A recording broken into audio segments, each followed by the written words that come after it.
القصه اللي معانا النهارده في الملايه مربعات. تمام، مربعات كده وتحتيها الكورنيش زي ما انا حطاها في الصوره في اول الفيديو. تمام، فانت بتاخدي طول وعرض. تمام، المرتبه بتاعتك او السرير بتاخدي الطول والعرض بتاعها لحد الحافه كده بتاعت ايه، بتاعت السرير. سواء انت هتخلي الزياده اللي هي بتاعت 19 سم دي اللي هنعملها مربع من القماش منها فيها، تمام، او انك هتركبيها. تمام، يعني ممكن مثلا لو انا حته القماش عندي قد الجرصه بتاعت السرير بالظبط، تمام، يبقى انا هجيب ال 19 سم او ال 20 سم هركبها ايه هنا واقصها الاول وبعد كده ايه اركبها في الحافه. تمام، لكن انا هنا هعمل المربع منها فيها.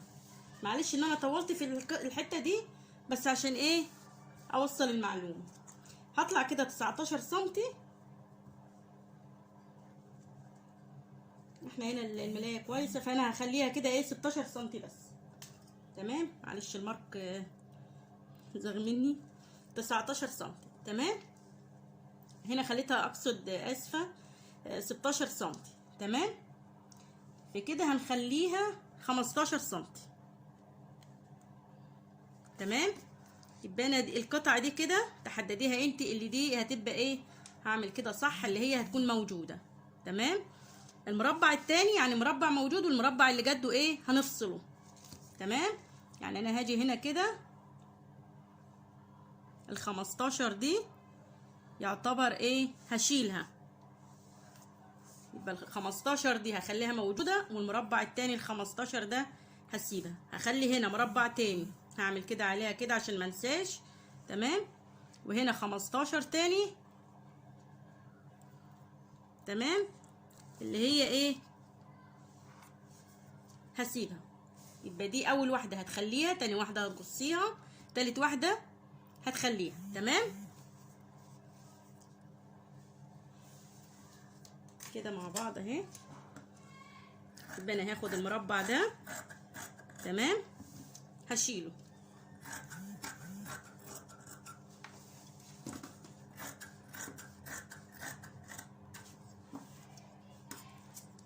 تمام كده، يبقى مربع موجود ومربع ايه شلناه.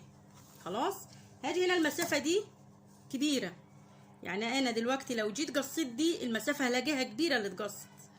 تمام، يبقى انا هعمل ايه، هفتحها كده. تمام، وهحددها من جديد، يعني المسافه الكبيره دي اللي هي الباقيه اللي في الجنب هحددها من جديد. المربع عندي هنا ده سايباه، يبقى انا المربع التاني ده هو اللي ايه اللي انا هقص.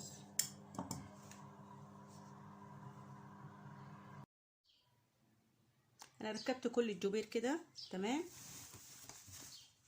وده الكسر اللي احنا عملناها. هسويها كده قدامي. تمام، وهركز كده هحسها بايدي، يعني انا جايبه كده بصي الحافه دي كده. تمام اهي، هجيبها هنا عند اول الكورنيش على اساس دي تبقى كده. تمام كده مع بعض، سهله وبسيطه ما فيهاش اي حاجه وما شاء الله شكله جميل جدا يعني.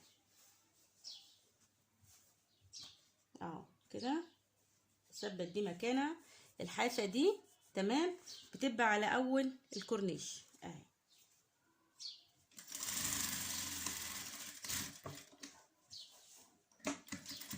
معلش انا الدواسه بتاعتي يعني بايظه بتاع الركبه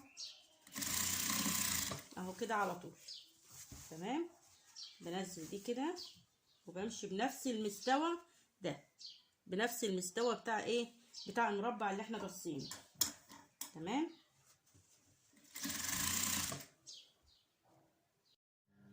المره اللي فاتت كنا في الكورنيش اللي فات في الملايه اللي فاتت كنا بنعمل كرانيش يعني كشكشه كده. تمام، لكن المره دي قصر بتحدديها انت. الصبعين دول قلنا قبل كده 4 سم. تمام، بتحدديهم قد الصباعين كده او على حسب الكسره اللي انت عايزاه، عايزه اكبر عايزه اصغر، انت ايه اللي بتحدديها. برضو المسافه اللي بين الكسره دي والكسره دي 4 سم. تمام، واحده واحده بتيجي معاكي على طول. بطول ما انت ماشيه كده بتبقى ايه يا دوب عينك كده ان شاء الله بتبقى الميزان بتاعك يا دوبك كده على طول اهي. تمام.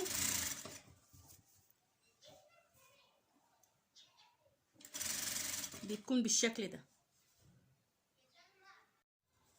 هنعمل الفلونكه بتاعت الملايه. تمام. انا دي كده انت بتحدد الطول والعرض بتاع الفلونكه نفسها. تمام.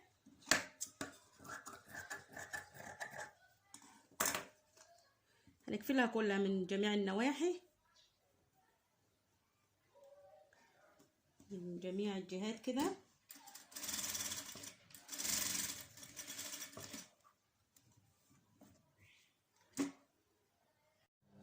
بفتح فتحة بس صغيرة كده اقلبها منها. تمام.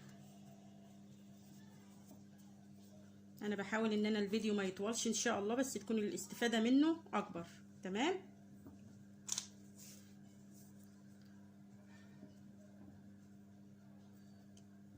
هنجمعها كده.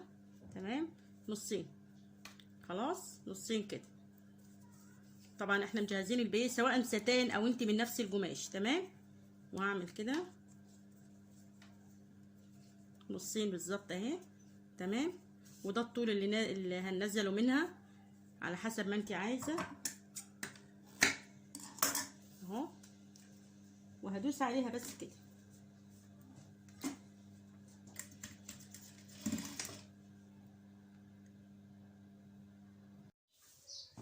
كده ركبنا الكورنيش زي ما ركبناه مع بعض. تمام.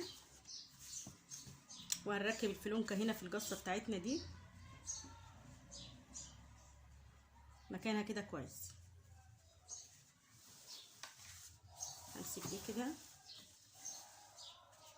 وهنحاول نثبت الفلونكه ايه يعني من هنا ومن هنا، من الاربع جهات دي. تمام.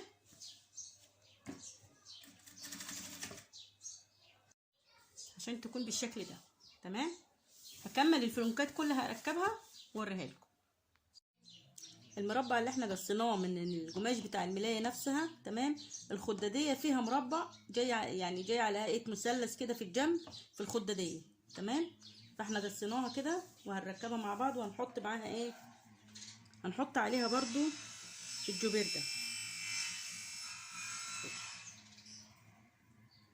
تمام. هخيطها عشان وقت الفيديو وارجع. انا كده ركبتها. تمام. ونفس الفلونكه اللي في الكورنيش نفس الحكايه هنعملها هنا بالشكل ده. ركبنا كده المثلث ده. تمام. او المربع والفلونكه وهي فيها كورنيش حوالين داير. انا هركبها في الجنب ده كده قبل ما اركب الجنبين على بعض بتاع الخداديه. تمام.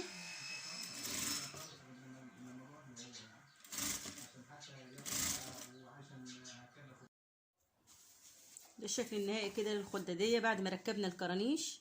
تمام كده.